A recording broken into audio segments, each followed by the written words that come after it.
We just sold our 10-acre homestead after 10 years, and here's why. And I realized that we're leaving what a lot of people feel like is their dream for the future. And for some people, if they're able to make this dream a reality, it may be the most wonderful thing that has ever happened to them. But after 10 years, we've realized that this is not the direction we want our life to go in, and here are the reasons why. First and foremost, we have a child with a lot of medical issues. We just need to be closer to medical care, period. There is not medical care out here in rural Missouri. There was some medical care when we moved out here, which was before she was even born, but it has left. Hospitals are closing, doctors are leaving. It's getting worse and worse and worse. We knew years ago we needed to sell the homestead and move. We had no financial way to make it possible because of the difference in the cost of living between where we live now and getting back to the city where there is medical care. It took us 3 to 4 years to get to a point where we could actually afford to move.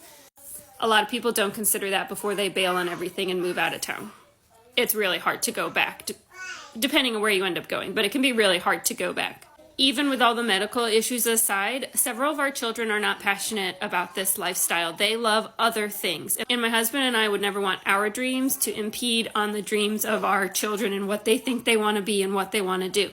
So for the children who are passionate about things like raising chickens and gardening, we can still do that in town. You don't have to be way out here to do that. But the children who are really passionate about ballet or gymnastics or theater, you can't really do that out here. And so to help them follow the things that they really enjoy doing, we need to be closer to the population.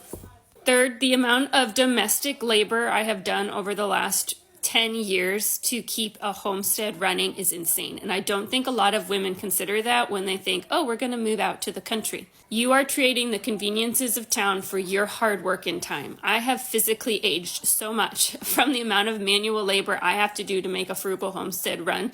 And before you comment, oh, some of us are willing to work hard. Okay, whatever makes you feel better about what you do. My body is very tired. I don't want to live like this forever.